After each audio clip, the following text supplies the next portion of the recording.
إن الحمد لله نحمده ونستعينه ونستغفره ونعوذ بالله من شرور أنفسنا وسيئات أعمالنا من يهده الله فلا مضل له ومن يضلل فلا هادي له وأشهد أن لا إله إلا الله وحده لا شريك له وأشهد أن محمدا عبده ورسوله لا نبي بعده. قال الله تبارك وتعالى في كتابه الكريم: يا أيها الذين آمنوا اتقوا الله حق تقاته ولا تموتن إلا وأنتم مسلمون. يا أيها الناس اتقوا ربكم الذي خلقكم من نفس واحدة وخلق منها زوجها وبث منهما رجالا كثيرا ونساء واتقوا الله الذي تساءلون به والأرحام إن الله كان عليكم رقيبا. يا أيها الذين آمنوا اتقوا الله وقولوا قولا سديدا يصلح لكم أعمالكم ويغفر لكم ذنوبكم ومن يطع الله ورسوله فقد فاز فوزا عظيما. فإن أصدق الحديث كتاب الله تعالى وخير الهدى هدى محمد صلى الله عليه وسلم وشر الأمور محدثاتها وكل محدثة بدعة وكل بدعة ضلالة وكل ضلالة في النار. Para hadirin sidang salat Jumat rahimani wa rahimakumullah jami'an. Pertama-tama khatib menyuruh kepada diri pribadi dan juga pada jamaah, marilah senantiasa kita tingkatkan takwa kita kepada Allah Subhanahu wa taala dengan menjalankan segala perintah Allah, baik yang berkaitan dengan urusan pribadi kita, keluarga kita, urusan bermasyarakat, politik, ekonomi. Marilah kita tegakkan di atas ketakwaan kepada Allah, menjalankan perintah-perintah Allah dan juga dengan menjauhi larangan-larangan Allah Subhanahu wa taala dalam seluruh aspek kehidupan kita. Ma'asyiral muslimin rahimakumullah. Tema khutbah saya pada hari ini tentang amalan-amalan atau dosa-dosa yang bisa menggugurkan amal saleh kita. Ada dosa-dosa yang jika kita lakukan bisa menggugurkan amal saleh kita.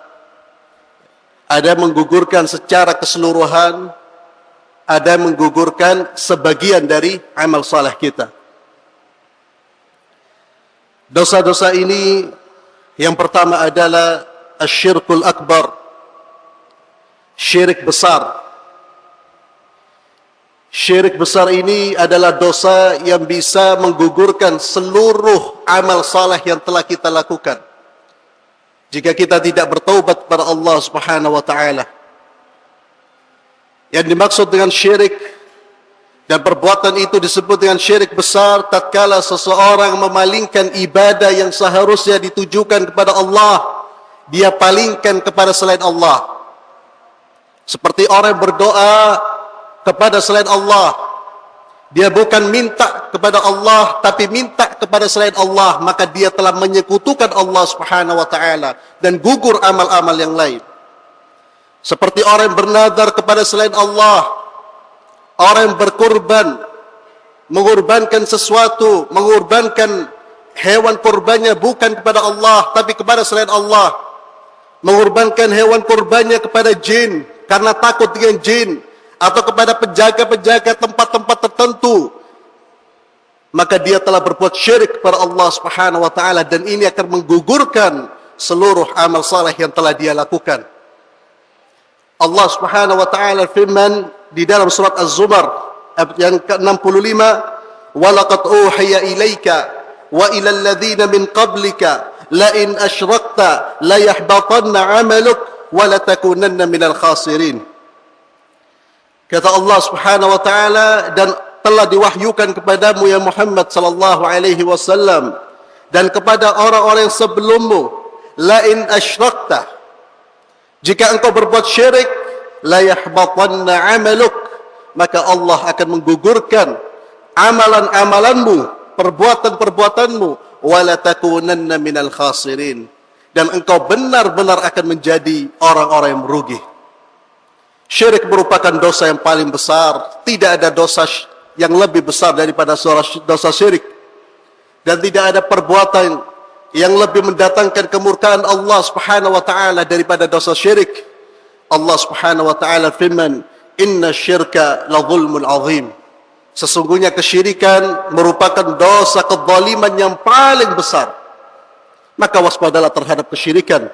Terlebih syirkun akbar, syirik besar, di mana yang dimaksud dengan syirik besar yaitu seorang memalingkan ibadah kepada selain Allah Subhanahu wa taala. Ini pembatal yang pertama, dosa yang bisa menggugurkan amal saleh kita. Kemudian dosa yang kedua yang bisa menggugurkan amal saleh kita, tapi tidak menggugurkan seluruh amalan, tapi yang digugurkan adalah amalan tertentu, yaitu ar-riya. Riya adalah seseorang beribadah dengan niat, tujuan selain mencari ridha Allah Subhanahu wa taala. Dia salat menghadap kiblat, dia salat menghadap Allah Subhanahu wa taala, tapi dia punya tujuan lain. Ingin dipuji, ingin diagungkan, ingin mendapatkan manfaat-manfaat duniawi, maka orang seperti ini dengan riyaknya ini, maka amalannya menjadi gugur, amalannya menjadi batal. Bahkan Allah tidak mengganjar amalannya, justru Allah akan memberikan dosa yang besar bagi para pelaku riya. Rasulullah sallallahu alaihi wasallam pernah menyampaikan di hadapan para sahabat-sahabatnya, beliau mengatakan, "Inna akhwafu ma akhafu alaikum asyirkul asghar." Kata Nabi, sesungguhnya dosa yang paling aku takutkan kepada kalian adalah syirik kecil. Kemudian ditanya oleh para sahabat Rasulullah SAW, qalu wa ma syirkul asghar ya Rasulullah? Ya Rasulullah, apa itu syirik kecil? Nabi menjawab, ar-riya, yaitu syirik kecil adalah riya. Seorang beribadah ingin mendapatkan pujian dari orang lain. Dia beribadah bukan karena Allah, ingin mendapatkan manfaat-manfaat duniawi selain Allah Subhanahu wa taala. Kepada orang-orang berbuat riya ini, Allah Subhanahu wa taala berkata nanti di hari kiamat, Allah murka terhadap mereka. Allah berkata, "Idhabu ila alladhina kuntum tura'una fid dunya, fanzuru hal tajiduna indahum jazaa." Allah mengusir mereka. Allah mengatakan kepada mereka, "Pergilah kalian kepada orang-orang yang kalian pertontonkan amalan kalian kepada mereka. Carilah pahala dari mereka. Tunggulah, carilah, ambillah pahala dari mereka, balasan dari mereka. Apakah kalian mendapatkan balasan dari mereka?" Ini kehinaan bagi orang-orang yang beribadah. Bukan ingin mendapatkan ridha Allah, tapi ingin mendapatkan sesuatu selain dari ridha Allah Subhanahu wa taala. Dan di dalam hadis ini bisa kita lihat bagaimana kekhawatiran Rasulullah sallallahu alaihi wasallam terhadap umatnya akan riya ini. Nabi mengatakan di hadapan sahabat-sahabatnya, yang mana mereka adalah generasi terbaik. Tidak ada generasi yang lebih baik daripada generasi sahabat Rasulullah sallallahu alaihi wasallam. Di hadapan generasi terbaik ini, Nabi masih menyatakan, yang paling aku takutkan kepada kalian. Kalau terhadap sahabat-sahabat Rasulullah takut, khawatir, apalagi terhadap kita. Riya ini merupakan penyakit yang kadang-kadang tidak kita rasakan. Tiba-tiba muncul dalam diri kita. Dan riya ini akan membawa kebinasaan bagi kita pada hari kiamat. Di dalam hadis yang lain, hadis yang sangat panjang, Rasulullah menceritakan ada 3 orang. Salah satunya mujahid. Kemudian yang kedua, orang yang gemar berinfak. Yang ketiga, orang yang hafizul Quran, orang yang menghafal Al-Quran. 3 amalan ini luar biasa. Amalan saleh yang luar biasa, jihad fisabilillah. Tidak ada amalan lebih tinggi daripada jihad fisabilillah. Karena orang berjihad mengorbankan hartanya, mengorbankan nyawanya di jalan Allah. Kemudian orang yang gemar berinfak, ini juga amalan yang luar biasa. Dan ketiga, orang yang menghafal Al-Quran. Ternyata di hari kiamat, ketiga orang ini, Allah Subhanahu wa taala lemparkan mereka ke dalam neraka Jahannam.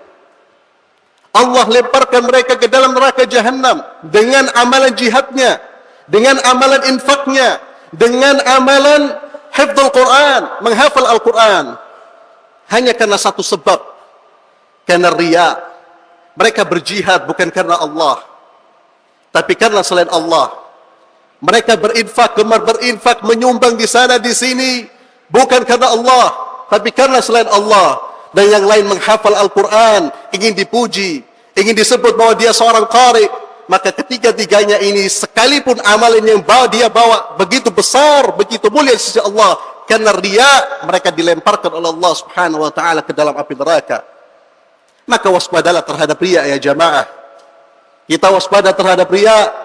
Segala aktivitas kita sebelum kita lakukan, kita bertanya kepada diri kita, untuk siapa saya melakukan aktivitas ini? Untuk siapa saya melakukan aktivitas ini? Kita ke masjid, untuk siapa saya ke masjid?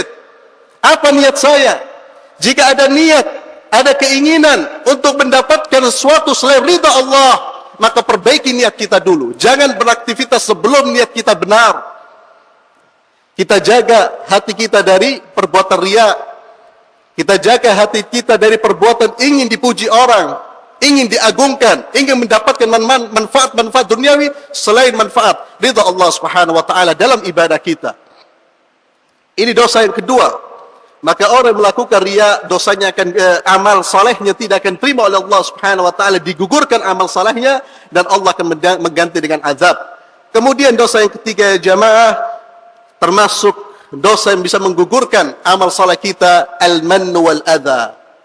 Mengungkit-ungkit kembali kebaikan kita dan memberikan kebaikan disertai dengan menyakiti orang lain. Ini Allah tidak akan menerima amalan dari orang-orang tersebut. Allah Subhanahu wa ta'ala firman di dalam surat Al-Baqarah, ya ayyuhalladzina amanu la tubtilu sadaqatikum bil manni wal adha. Wahai orang-orang yang beriman, janganlah kalian gugurkan pahala sedekah kalian dengan bil manni, dengan mengungkit-ungkit kembali kebaikan itu, dan dengan menyakiti terhadap orang yang diberi. Orang yang dermawan adalah orang yang ketika memberi, dia melupakan pemberiannya. Orang yang dermawan adalah orang yang berbuat baik, lalu dia lupakan kebaikannya kepada orang lain. Tidak pernah dia ingat kembali. Yang dia ingat adalah dosa-dosa dia terhadap orang lain. Adapun kebaikan-kebaikan dia kepada orang lain, dia lupakan. Ini ciri orang ikhlas. Bukan berbalik. Kebaikan kita terhadap orang lain kita ingat-ingat, tapi dosa kita kepada orang lain kita lupakan. Ini adalah keterbalikan yang sering terjadi pada diri kita. Maka amal saleh apapun, agar amal saleh kita betul-betul bernilai di sisi Allah, kita jaga dari perbuatan mengungkit-ungkit kembali amal saleh tersebut. Ini perbuatan yang bisa menggugurkan amalan kita. Salah seorang penyair mengatakan, afsadta bil manni ma asdaita min hasanin, laisal karimu id asda bimannani. Engkau telah merusak dengan perbuatan mengungkit-ungkit itu kebaikanmu yang telah engkau berikan kepada orang lain. Dan bukanlah orang yang dermawan itu orang yang memberikan sambil dia mengungkit-ungkit kebaikannya. Ikhwani fillah azzalallah. Kemudian dosa yang keempat yang sangat berbahaya dan bisa menggugurkan amal saleh kita, yaitu meninggalkan salat asar. Dalam sebuah hadis yang diriwayatkan oleh Imam Bukhari, Rasulullah sallallahu alaihi wasallam bersabda, "Man taraka salat al-'asr, habita 'amaluhu." Barang siapa yang meninggalkan salat asar, maka gugurlah amalan-amalannya. Para ulama, ada sebagian ulama yang menjelaskan yang dimaksud gugur di sini adalah gugur amalan-amalan dia pada hari itu. Di dalam ayat Al-Qur'an Al-Karim, Allah menyuruh kita untuk memperhatikan seluruh salat, bukan hanya salat asar, terlebih salat asar. Hafidhu ala salawati was salatil wusta wa qumu lillahi qanitin. Jagalah salat-salat kalian, terlebih salat al-wusta. Para ulama mengatakan salat wusta di sini adalah salat asar. Perintah dari Allah Subhanahu wa taala agar kita menjaga salat 5 waktu kita. Terdengar azan, mari kita laksanakan salat. Tinggalkan seluruh aktivitas kita, jangan sampai kita menunda sehingga keluar dari waktu salatnya. Ikhwani fillah azzallah. Kemudian yang terakhir adalah orang yang gugur amalannya, yaitu at-ta'allih ala Allah azza wa jalla. Orang yang mendahului ketetapan Allah, yaitu orang yang mengatakan, wallah, engkau akan masuk neraka. Wallah, engkau tidak akan masuk surga. Wallah, engkau tidak akan diampuni dosamu oleh Allah subhanahu wa ta'ala. Perkataan-perkataan ini bisa menggugurkan amal soleh orang yang bersangkutan. Diriwayatkan dalam hadis yang sahih, Rasulullah sallallahu alaihi wasallam bercerita ada dua orang dari kalangan Bani Israel. Yang satunya adalah orang yang taat kepada Allah. Yang satunya orang yang durhaka kepada Allah, suka berbuat maksiat. Dua orang yang bersahabat. Yang orang yang taat kepada Allah, dia selalu mengingatkan kepada saudaranya, aksir. Kamu berhenti dari perbuatan dosamu. Kamu tinggalkan perbuatan dosamu. Yang berbuat maksiat ini mengatakan, khallini wa rabbi, tinggalkan aku dan Tuhanku, ente tidak usah ikut campur. Ini memang sikap yang salah ketika seorang diberi nasihat. Tapi yang berbuat amal saleh, yang berbuat kebaikan ini, dia tidak sabar. Ketika dibalas dengan ucapan dia seperti itu, dia bersumpah, demi Allah, Allah tidak akan mengampuni dosa-dosamu. Dia berani lancang terhadap keputusan Allah. Surga neraka itu urusan Allah subhanahu wa ta'ala. Maka ketika dua orang yang dibangkitkan di hadapan Allah, dan mereka disidang di hadapan Allah, apa yang terjadi? Allah mengampuni dosa orang yang berbuat maksiat ini, dan Allah menggugurkan amalan orang yang taat ini, karena dia lancang terhadap Allah subhanahu wa ta'ala, dan Allah melemparkan ke dalam api neraka. Maka kita harus berhati-hati, jangan sampai kita memvonis saudara kita dengan surga, ente pasti masuk surga, atau ente masuk neraka. Itu bukan wewenang kita. Kita hanya boleh memberi hukum, menghukumi seseorang berdasarkan lahiriahnya di dunia, urusan dunia. Tapi surga neraka, pengampunan atau tidak diampuni, itu adalah urusan Allah subhanahu wa ta'ala, bukan urusan makhluk Allah subhanahu wa ta'ala. Inilah 5 dosa yang bisa menggugurkan amalan-amalan kita. Maka marilah kita waspada terhadap perbuatan maksiat kepada Allah subhanahu wa ta'ala. Barakallahu li wa lakum fil Qur'anil azim, wa nafa'ani wa iyyakum bima fihi minal ayati wa dhikril hakim, wa taqabbalallahu minna wa minkum tilawatahu, innahu wal ghafurur rahim. Aqulu qawli hadha wastaghfiruh, innahu wal ghafurur rahim. Alhamdulillahi rabbil alamin, wassalatu wassalamu ala ashrafil anbiya'i wal mursalin, nabiyina Muhammadin wa ala alihi wa ashabihi wa man tabi'u ihsan ila yaumiddin. Amma ba'd, ma'asyiral muslimin rahimakumullah. Saya ingin mengulang kembali poin-poin dari apa yang saya sampaikan di khutbah yang pertama. Ada dosa-dosa perbuatan maksiat yang dapat menggugurkan amal saleh kita. Dalam khutbah ini saya menyebutkan 5. Yang pertama adalah syirik besar, yaitu menyekutukan Allah, beribadah kepada selain Allah, menunjukkan memalingkan ibadah kepada selain Allah. Ini menggugurkan seluruh amal saleh kita. Yang kedua, riya. Yang ketiga, mengungkit-ungkit pemberian, kemudian memberikan sesuatu dengan menyakiti terhadap perasaan orang yang diberi. Yang keempat, meninggalkan salat asar. Dan yang kelima adalah berani lancang terhadap atau mendahului terhadap ketetapan Allah subhanahu wa ta'ala. Maka waspadalah terhadap 5 dosa ini dan dosa-dosa yang lain, perbuatan-perbuatan maksiat yang lain. Dan sebelum saya tutup, saya menghimbau kepada diri saya pribadi dan para jamaah sekalian, marilah senantiasa kita selalu menuntut ilmu, menuntut agama, ilmu agama dengan benar, agar kita tahu mana yang halal, mana yang haram, mana yang dosa, mana yang diperintahkan Allah subhanahu wa ta'ala. Karena kebanyakan dari saudara-saudara kita terjerumus ke dalam dosa-dosa besar, terlebih dosa-dosa syirik, karena kejahilannya, karena kebodohannya. Padahal Rasulullah sallallahu alaihi wasallam bersabda, talabul ilmi fariidatun ala kulli muslim. Menuntut ilmu itu, terlebih ilmu yang berkaitan dengan Allah, berkaitan dengan agama kita, fariidatun, merupakan kewajiban bagi setiap individu muslim. Orang yang menyanyiakan menuntut ilmu, maka dia telah melakukan pelanggaran terhadap syariat Allah subhanahu wa ta'ala. Maka marilah kita berdoa kepada Allah subhanahu wa ta'ala, semoga Allah menerima doa kita. Allahumma salli wa sallim ala Sayyidina Muhammad. Allahumma ya arhamar rahimin, Allahumma ya akramal akramin, Allahumma ya malikal mulk, يا منان يا ستار يا رحمن يا رحيم يا غفار. ربنا اغفر لنا ولوالدينا وارحمهما كما ربيانا صغارا.